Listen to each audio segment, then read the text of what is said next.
A couple more people coming in. There you go. Hi, Bob.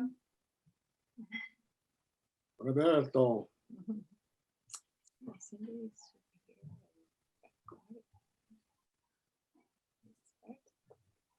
Okay.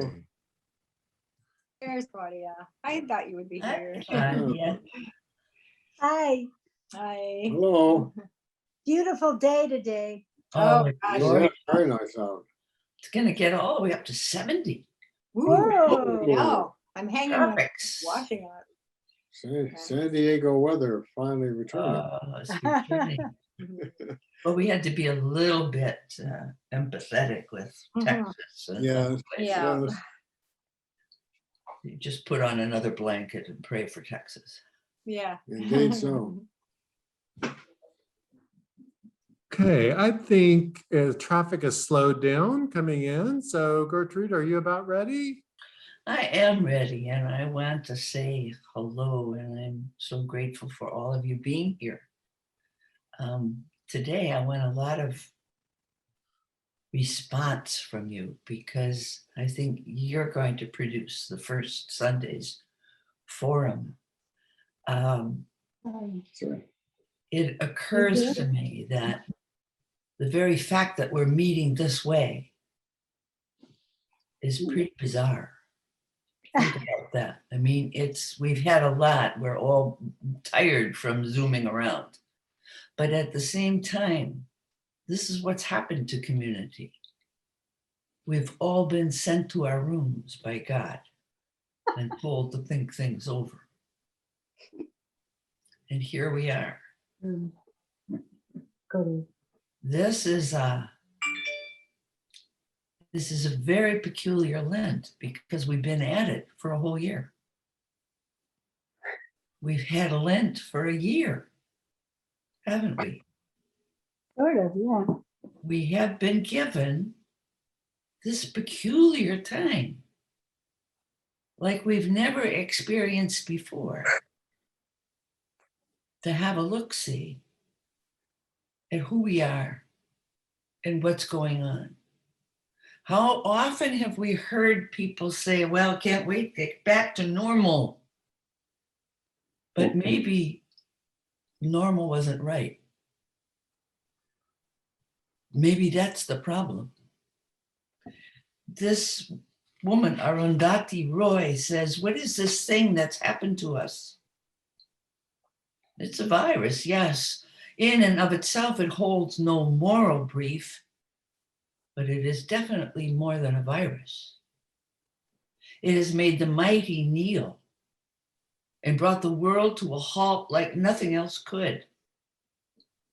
Our minds are racing back and forth, longing to return to normality, trying to stitch our future to our past, and refusing to acknowledge this rupture. But the rupture exists. And in the midst of this terrible despair, it offers us a chance to rethink the doomsday machine that we have built for ourselves. Nothing could be worse than a return to normality. Historically, pandemics have forced humans to break with the past and imagine their world view anew. This one is no different. It is a portal, a gateway between one world and the next. We can choose to walk through it, dragging the carcasses of our prejudice and hatred, our avarice, our data banks and dead ideas, our dead rivers and smoking skies behind us. Or we can walk through lightly with little luggage, ready to imagine another world and ready to fight for it. Does that make sense to you? It does to me. Normal, we ruined. And we've been given this amazing, dramatic, worldwide stop. to rethink it all. And are we using that? Like I say, it's been a year of Lent. It's been a year to think of who we are and where we need to go next. We've been given a break with the old. We've all been screaming and yelling and waving our arms about this or that. And all of those ideas now stand before us to have a look, a serious look at how we're going to live from now on. How many of you have a feeling that some ideas have dropped in deeper, harder, better, more shockingly than ever before? Just put a finger up. Yeah. Yes. I always thought I was a nice sort of left wing, somebody who had peace and justice and ecology and all those things down pat, and I was working for it. And man, things have happened that have shown me that I wasn't anywhere close to having understood the way I need to understand, and realizing that I probably have a lot more to learn and a lot more places to go. My daughter lives in Minneapolis. She lives 3 blocks from where, where George Floyd was murdered. She was there when that whole thing broke open. She was there, and all of her neighborhoods, all of them met to try and keep their own homes from not being burned. And they discovered that prowling around all night, because they took turns sitting on their front porches, guarding their neighborhoods, that there were trucks with no licenses and guys inside with big guns, that it wasn't so much the blacks who were on a rampage, but people had come in from elsewhere, from Chicago and Wisconsin and so on, to whip up the fury. George Floyd became a martyr for us amongst so many martyrs. But what a wake-up call, because some teenager had a phone and took a picture of it and we all saw it. For once, we all saw this horrible injustice that's been going on for some time. And it was like some coin that was stuck in a slot at the top of my head finally fell through, and I got it more than I'd ever gotten it before. And I saw the injustice, and I saw bit by bit, we all saw the underbelly of this country. We saw how we were so sure of ourselves as being the best, the top, the strongest, the wisest, the most democratic. And we were kind of happy and used to that. And all of a sudden that shattered. Did it shatter for you too? Did it really change? Did you suddenly see something that you hadn't quite seen as deeply as that? For me, it was so. For me, it is still. I'm limping with the wound of it all. What a Lent that won't relent. It made us stay here for a year to look at all of this, and we aren't finished. And we probably have always done our little small things earnestly and from the heart, and then we begin to wonder, where have we gotten? How are we going to do this now from now on? Well, that all feels terribly huge. And then again, it ends up, by the time you cook this whole thing down to its essence, It's always the same thing. And our Ash Wednesday gave us a chance to look at that. Me, I had to make my own ashes. Of course, I live way out here in Encinitas, and I thought, yep, and I don't have a fireplace anymore. I used to make it my practice to clean out all the Christmas ashes from the fireplace on Ash Wednesday and set up the fireplace to be clean again. Now I live in this tiny little 3-room place, and there's so guess what? I found a 2-year-old palm cross that was on my altar, and I carefully burned it in a dish. And I signed myself. And I shocked my yoga class as I came in with a big black cross on my forehead, and they all said, hi, Gertie. That's something to wear. We're made from ashes. When a little bit of heaven and earth are superimposed, when they become one, that's healing. When Moses was bored out of his gourd, herding his father-in-law's sheep in the desert, he finally sees a bush, big deal on the horizon. And he stops and he looks. And because we stop and we see what is ordinary,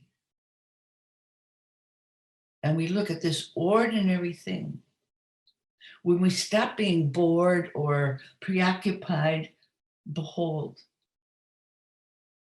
heaven and earth come to the same place. They even become one. Contradictions become a religious experience. Suddenly the bush bursts into flame, but the fire doesn't consume the green bush, and the bush and the fire become one, and they don't destroy each other, but they enhance each other. That's a contradiction. Moses takes a look. He goes to get closer to it. He's instructed to take off his shoes and to stand directly on the earth. There's nothing to separate him from this grounding earth. This is perhaps also healing. When we get smudged on our foreheads with a smear of dirt and ash on Ash Wednesday, it's not just a stern warning. Remember, buddy, you're nothing but dirt, so get used to it. You're dirt now and you're going to be dirt when you die. No.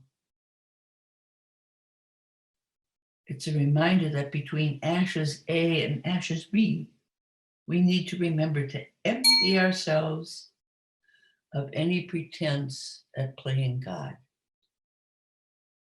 Rather, between ashes A and ashes B, we're asked to be fully human. Humus. Humble. We can be made whole and holy and healed and healthy.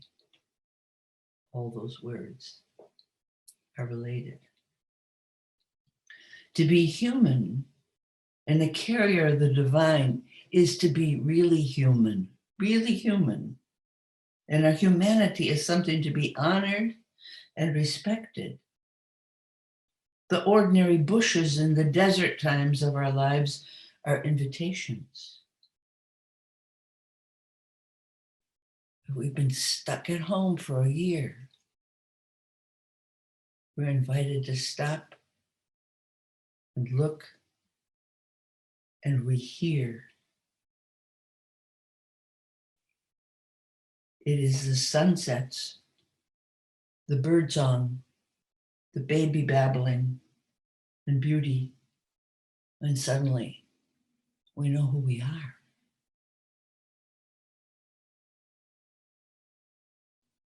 This morning, making my mug of coffee, I stood in the kitchen and looked out the window. There's a tree out there and it was all moving. And I thought, isn't that interesting how the tree is moving? And I stopped and I looked again and it was alive with cedar waxwings who were eating the berries off the tree. It was like the tree was on fire with life. Same old tree I see every morning when I'm making my coffee. But if I hadn't stopped and said, why is it wiggling? I might not have seen all those birds. I know that all of us get pretty excited. I know so many of you. We get excited with the beauty of nature every day, to step outside and to see the gifts given to us in nature. Oh my God, it's ours to take care of.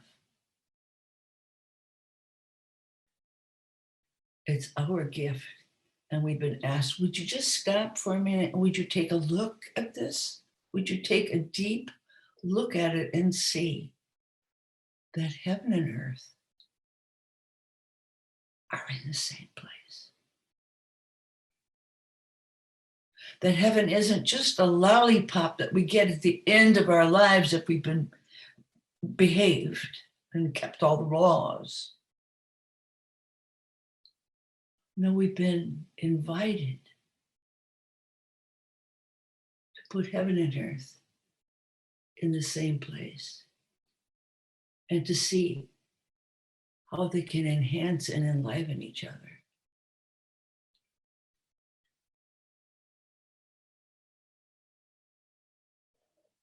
This year, we've been shown all the ways in which we stop that. In which all the ways in which that part of ourselves which we don't want to know, we don't want to see, we don't want to understand, we don't want to take responsibility for, suddenly comes up to bite us. Shadow. The dark sides of ourselves, where not only evil lives, but also creativity and insight and new life. Imagine that whole underbelly is full of stuff that we have to sort through and make conscious. That's no small thing. So like I say, I thought I was a nice liberal. And I am shocked, and my kids have said the same too. You know, never have I understood so well or gotten closer to understanding much better the plight of our Black people, that our people of color have been recipients of that darkness which we don't want to take responsibility for. So we very primitively projected on others. If you've ever watched a family that has one child that somehow has been given the role of the black sheep in the family, you will notice that they have one little hook to hang that on. Yes, they do have that propensity, but then the whole family begins to hang their nastiness and their unlived life and their understandings on the hook of that one child, and that child becomes what's been hung on them. We have done that in our families. We have done that in our communities. We have done it in our cities, in our states, in our countries. We have done that in our world. And it's so primitive. We have separated people from our good, wonderful selves. and given other people the job of carrying our darkness. And we do it because they're dark. Excuse me? That's so strange. I think of Lent as being so much a time to bring our own darkness and our own consciousness to a place where bit by bit we begin to see what we didn't see before. Well, we're terribly shocked, to discover that a lot of our old heroes in American history had slaves. Yes, they did. It was the done thing for centuries. We've always used lesser people to do the work we don't want to do. It's not new. But we're somehow more aware. Oh my goodness. The very land on which my house is built was cleared and built by our Latino people. The White House was built by slaves. Everything that we have and that we're proud of and that works so well for us works because it's on the backs of others who are carrying the burden for us. That somehow was the coin that dropped with me more solidly than ever before. That's so much of what we are proud of and that what we have and that we have accomplished as a nation that we're proud of because it's so American is built on the back of others. My brother lives in Italy and he said, oh my God, I found out that the school I graduated, Johns Hopkins, that the school I graduated from was built by slaves. I said, yep, buddy, back in those days, that's the way it was. He didn't want to believe it. He didn't want to think. But there again was another realization. Oh my God, look at us.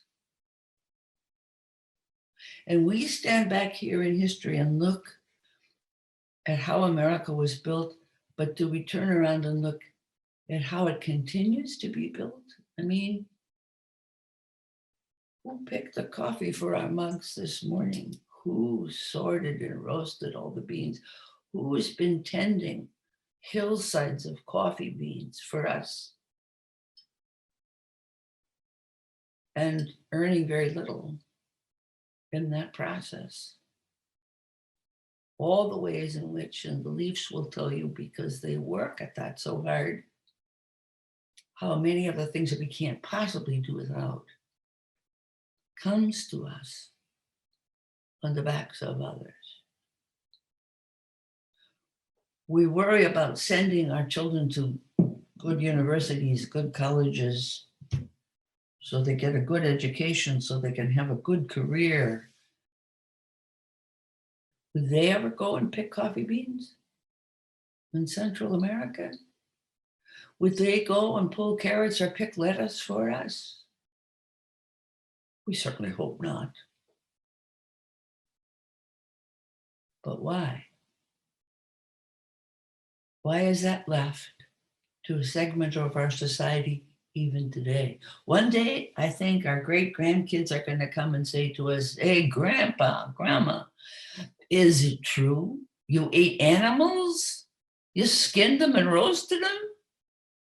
It's those wonderful animals, you ate them? Oh my God. One day they're going to come to us and say, you drove on the roads in a car all by yourself full of gasoline? And there was only one of you in this car? You did that? You see how we're still in the midst of it. And that someday that consciousness will rise and we're still sitting in a reality that needs a look at. Do we want to go back to normal? Should we go back to normal? Is that right?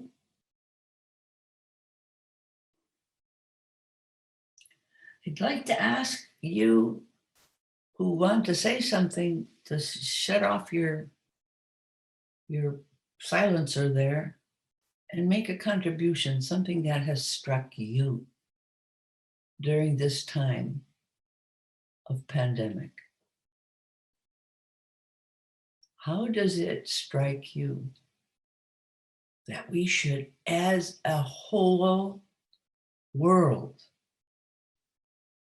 be stopped in our tracks for this long, scrambling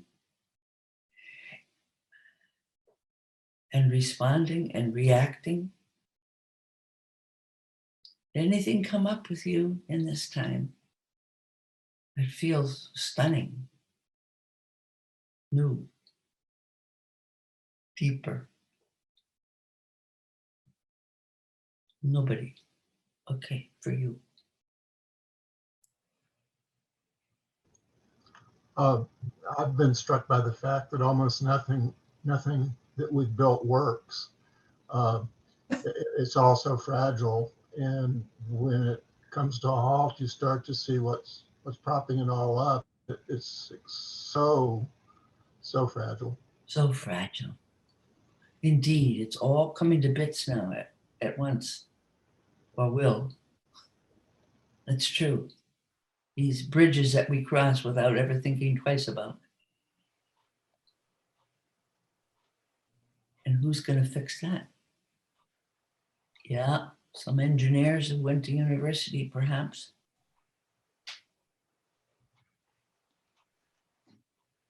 But down to the nitty-gritty, it won't be those graduates. Anyone else? Claudia. During this time, we've read a couple of books, one in our group at church called Growing Up White. Mm. And just that title was a sort of wake up for me. Exactly. Because I just assumed, I mean, you know, I didn't assume it was a category that entitled me to so much that I wasn't even aware of. Exactly. Then there's another book called Caste. Oh my God. It has to do about the caste system in this country. Yes. So I think the sort of Lenten mood that the COVID isolation has created is giving us an opportunity to read in depth about things that we need to know. And if we were busy out there in the world, we might not be needing to read these things or feeling that we ought to. They might not even have been written. I don't know. Yeah. But so I'm kind of grateful for this experience. The Black Lives Matter movement, everything that's happened around that. And then, of course, the attack on Washington, on the Senate and the House. It just makes you realize how much is really there that you have not been aware of for so long. Known. It's right. Yeah. Such a revelation. That book Caste. Oh my God. That the Nazis were learning from us. Yes. Oh my God. We're learning from America how to put people down. Oh, was that an eye opener? And I have to read it again because I was, on the floor wiping my forehead most of the time. I got to go back and just, study it again. It's not a one read situation. You're right. And then just reading anyhow. I have never read so many books in my life, maybe not even in college. And I went back to the classics that I read, at age 19 and 20 and didn't have the maturity to get. I've read the Brothers Karamazov. I've read the trilogy of Kristen Lavren's daughter again. I'm reading Don Quixote. I'm reading all those big old things that you never have time for, you take them off the shelf and say, okay, why is this a classic? Why should I read this? But these new books that are coming out and teaching me something else, again, also stunning. You're absolutely right, Claudia. We're given the time. We say, go to your room.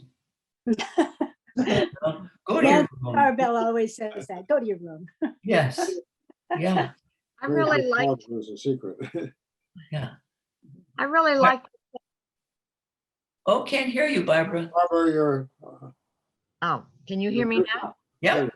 I really liked your point about this, Lent is a time for the year to slow down. And it's almost like we've had the so-called pre-pandemic normal times was really a form of diarrhea where we weren't absorbing everything. That's right. And it reminds me of Seamus, and I liked your point about how when heaven and earth coincide, it's sort of like plate tectonics. Yes. And Seamus Heaney, the Irish Nobel laureate, he said the purpose of poetry is to redress the imbalance between heaven and earth. Oh, And that's your story absolutely about right. Moses and the Yeah. burning bush is like, Blake's poem, to see a world in a grain of sand and heaven in a wildflower. Wildflower. Hold eternity in the palm of your hand. Yes. Yes. And so to see the heaven in the ordinary, Yes. I think is sort of the therapeutic way out the It offerings. is a therapeutic thing to stand still for a while at the kitchen sink and notice that your tree is a quiver, not with just wind in the leaves, but full of a flock of birds that are clearing it of berries as fast as you can. It's amazing. I've seen several bushfuls of birds that clear the bush. All of a sudden, all the red berries are gone. And to be there and to see that and to be there for it is healing. It is so healing. And many of us, I think, have been closer to nature in this time, as well as to those profound books. We've taken walks, and one of the blessings of technology is my little telephone, that I can walk along and see the ornamental pears are all abloom, as they always are in February. But I can go up with my phone and I can enlarge one of those blossoms bigger and bigger and bigger until I'm right inside of the stamens and sepals of it, and the sun is shining through the petals from the back, and it's glowing. The whole one little blossom, no bigger than that, is gorgeous. And I take my third eye, that's what I call my phone, with me on my walk. I take my third eye with me. What can I go and creep up to? You all remember Esther Duvall. yes. She came and stayed with me one time, and she gave me she called it a loupe, a magnifying glass. Made me wear it around my neck. She said, you're always seeing the whole picture. Zero in, zero way in. And one time when I was in Wales with her, and we were in Snowdonia, looking at this valley, and she said, look at right here. And right by our feet, she took out her lens, and she showed me that there were these little tiny, those plants that eat a bug. What are they called? The flycatchers. There was one that you could not see. It was a type of flycatcher that just lives in ordinary grass. That was so small, I can't even show you with my hands how small it was. But we zeroed in on it with her magnifying glass. There's the world in a grain of sand, an eternity, and a flower. There was this itty bitty tiny variety of flycatcher with a little bug inside. Yeah, it's yes, Diana. I like you raise questions in your talk that you mentioned that do we want to go back to the normal life? And I think that's actually is sort of kind of soul searching since we've been living a shelter world, Yes. and suddenly everything was exposed to us unexpectedly, do we really want to go back to the normal life, that back to our shelters again? Or because we notice the truth, now the truths have been revealed to us, can we go back to normal life? Can we? It's a matter of a choice, right?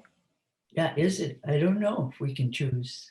Mhm. We want to. I mean, it's like every transition is scary as hell because we at least knew what we were in when we thought we did. We got ourselves good and cozy in the past. But when we have to go through to another place, we're going into the unknown, and we've been asked to take responsibility in this new place, responsibilities we've never taken on before. The Mbuti people in the former Zaire in Africa talk about transitions. They say all of us live inside of a bubble, and we have to walk with that bubble around us only so fast so as not to pierce through the bubble and be beside ourselves. When we're beside ourselves, we're in a state of what they call wuzzy. So we have to go only that slowly in the bubble. I think we are all beside ourselves. I think we all rushed headlong into whatever we thought belonged to us and was ours and was our right, our American right. And we're all in a state of wuzzy.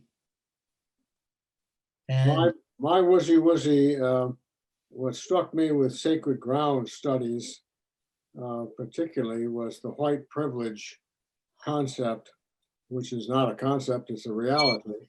And everything I have, and everything that I'm about, it comes because I am privileged as a white person, as a white male. exactly. And how do I live with that? How do I work with that? How do I take responsibility in the midst of that? So that's my wuzzy. That's exactly right. I mean, we aren't nice and cozy anymore inside of that bubble. You know, we were always rushing through it and beside ourselves very often for this and that reason on our rush forward to get all of our privileges to ourselves. And now suddenly we have popped through that bubble because it got popped for us. It really did get popped for us. You pointed out that you'd had much time to read, that we've had time to spend with nature. Well, of course, one of the things that we've discovered during this long time out has been who are our essential workers. Yes. And that's a very privileged position to be speaking from in terms of they haven't had time to read and be with nature because they're Exactly. working under stressful circumstances and also dealing with helping with their children at school, Yeah. online. Yeah, That people are having to be online, and that's some right. people don't have a line to be on. That's right. That's right. That even there we have a privilege to read up the fat books that we never read or that we needed to read. Other people don't have that privilege. You're exactly right, Rachel. Exactly right. There's a lot of suffering going on there. These kids living off of screens, that's not normal. It's not even healthy. I think if I had little kids and had my own say, I would say, we're just skipping that year of school. I'm going to teach you how to sew on a button. I'm going to teach you how to patch a pair of jeans. Of course, we don't wear patched jeans. We wear broken ones already. Whatever that is, I don't know. We're rich enough to wear shoddy clothes. I don't understand that piece. There's something weird about that. Very weird. But I would still teach them how to patch and how to fix things and how to use a hammer and a saw and a screwdriver and how to make things. How to and how to reuse things, and how to make, mittens out of old sweaters, as our friend with the great mittens showed us. The recycled things, how to recycle. Leaves, somebody wanted to say something? Okay. I would teach them manners. My goodness. I would teach them manners. I would teach them Black history. I would how about this? The daughter who lives in Minneapolis teaches 7th and 8th graders in a Montessori school. And it has been their tradition that as the children enter 7th and 8th grade, the junior high, they go on a trip, which is called the Odyssey. And they take alternate years and go either to the East Coast to learn about American history, or they go to the West and they learn about Native American life, and they learn how to do digs, and they camp all the way over there. I mean, it's a big undertaking. And the museums always look forward to them because the kids have such great questions to ask and are so into it. Well, they couldn't do it this year because of the pandemic. The school also owns a big piece of land just over the border in Wisconsin that is their land school. And all the children from ages 3 through the 8th grade have periods of time where they live at the school. It's a land school. And they work planting, harvesting, getting the eggs, taking care of the animals that are there, bird watching, taking care of bees, getting maple syrup, and doing the whole process, all the way to bottling the syrup and selling it to their parents. But this year they couldn't do the trip. So they said, we need an Iliad if we can't have an Odyssey. So let's just do something that's outside, and it was cold. And they discovered which Indians it was, which Native Americans, whose land were they on? Yes. Their precious school. And they contacted that tribe, and they said, we're on your land, and we would love for you to come and visit us there and teach us about your people. Well, imagine, those kids lived at the land school in tents, well spaced, all over in the meadow. And a group of Native Americans came from northern Minnesota to spend time with them and taught them how to build a teepee, the whole thing, and taught them how they made fire. And the kids were very proud because they had bought wild rice and they were going to make those kind of meals together. And the natives said, no, you bought store-bought and wild rice. We brought the real thing. And told them how they get it into their canoes. And said, and now you have to learn how to thresh it. And they dug a hole in the ground and they poured all this wild rice that the natives had brought and covered it with a tarp and taught them how to dance on the rice and drum and take turns, and they threshed it that way. And then they were taught how to cook it. And my daughter was sitting at lunch with one of the women who was an elder and another woman who was there. And the younger woman said, I can't be an elder because to be an elder, you have to be able to forgive. And I haven't learned to forgive yet. And the elder said, yes, I've learned to forgive. And the younger one says, tell Sarah what you had to forgive.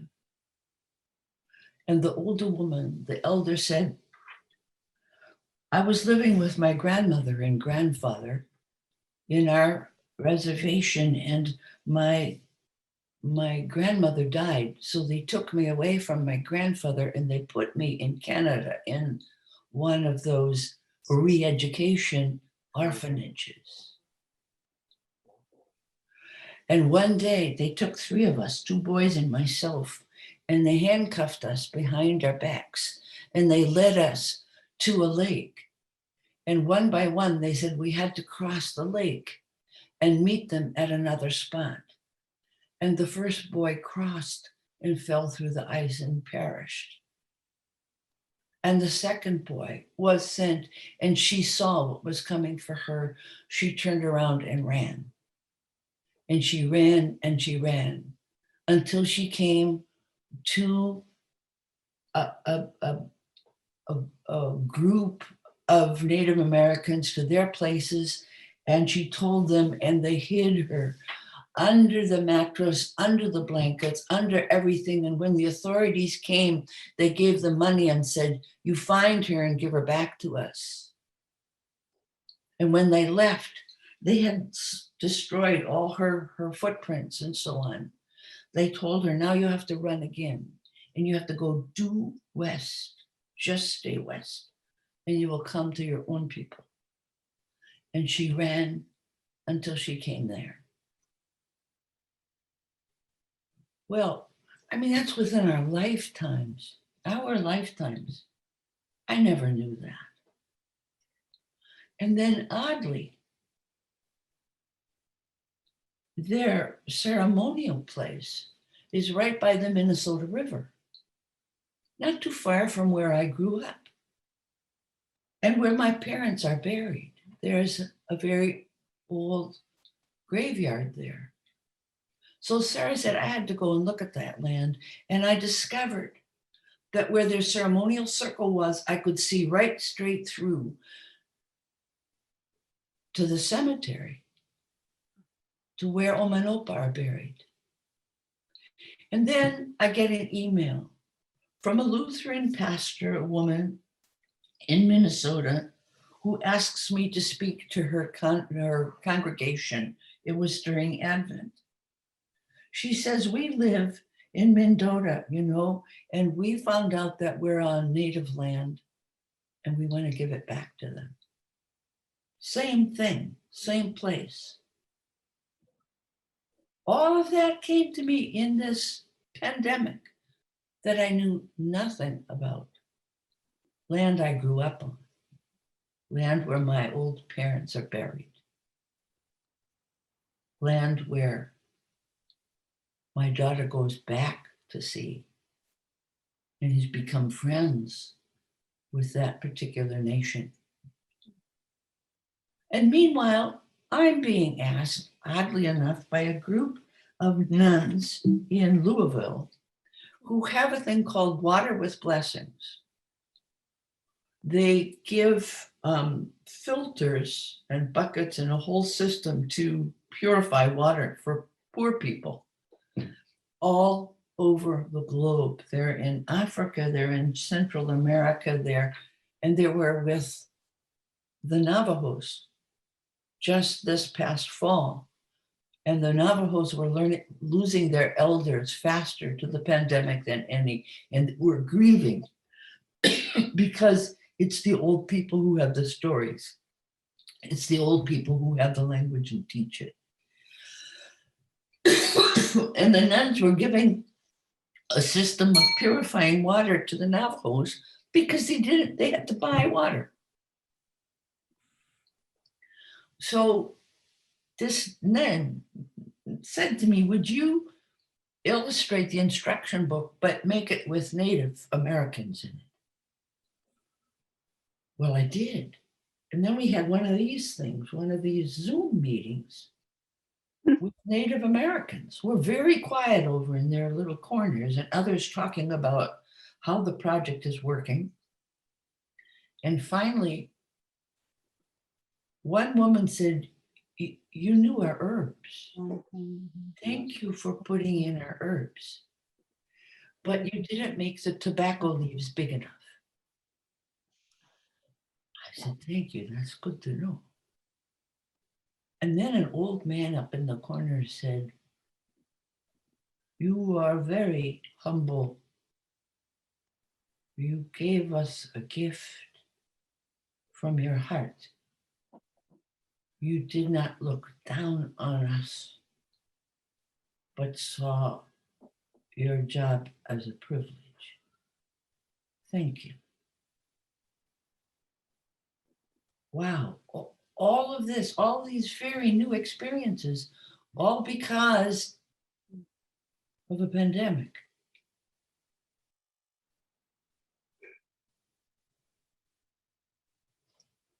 Lots to be thankful for, lots to learn. What if we were to look at the land underneath our feet, where our churches and our homes are built on people's land that we simply took away? We simply moved in and said, that's our privilege, out you go. And we killed off Native Americans as we have killed off Jews in other times, as we have always chosen somebody to look down on and be privileged over. That may be one of the biggest things we need to learn with this long, long Lent that we have before us. Anybody want to say anything else?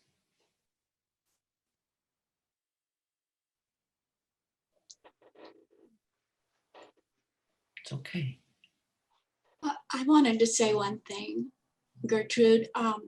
This fits so well in the program we're doing now called Sacred Ground at St. Paul's. Yeah. And then this week coming on Wednesdays, we're starting a diocesan program called Climate Church. And we're looking at the what is happening with our climate and how the church can fit in to help save the earth, I guess you would say. Carolyn Leaf can speak more to it. I have just gotten my book. It just arrived yesterday. But all of the things you've said today fit into all of these different things that we're doing. Exactly. And I thank you so much for coming. You always have a lot to tell us and a lot we can learn. And today it was just perfect, just perfect. Thank you. Well, you're very welcome. And I'm so proud of the cathedral's focus on the earth beneath our feet. And you know, it's because we're in the long Lent that so many of us can participate in these things. Isn't it true? The long Lent. Let's call it that. That's a good name for it. It's a good name for it. Because we wouldn't be able to be in 3 or 4 book studies if That's we were true. doing our regular jobs. Well, my problem is I don't have heat in my house, and it's been cold, as you know. Oh. So, about 7:30, 8 o'clock, I am so cold, and I've got so many sweaters on. The only warm place is in bed under the feathers, and that's where the big fat books get read. And I put myself to sleep that way. But I would ask you all to do one interesting thing before we meet again next Sunday.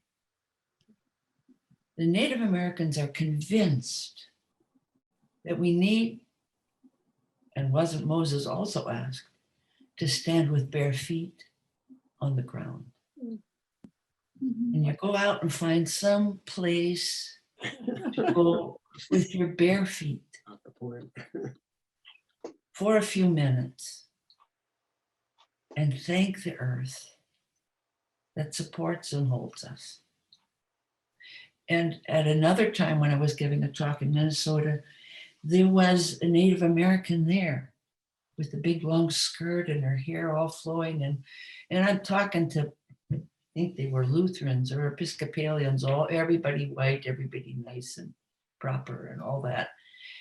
And she says, I'm going to tell you something that we women know. We Indians, you can call us, wear skirts. Do you know why? We spread our legs and stand over the earth and the earth speaks to us. So honor the earth this week and tell me what new things you've learned, and stand with bare feet on Mother Earth.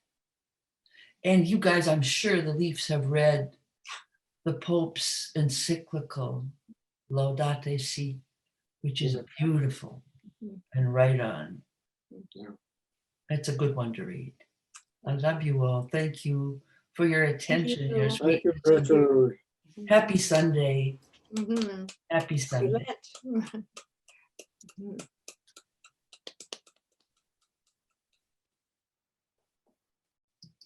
Thank you so much, Gertrude. We'll see you again next week. Yes. Thank you. And hopefully see most of you in worship in just a few minutes. Thank you. Thanks. Bye-bye. Bye. Bye.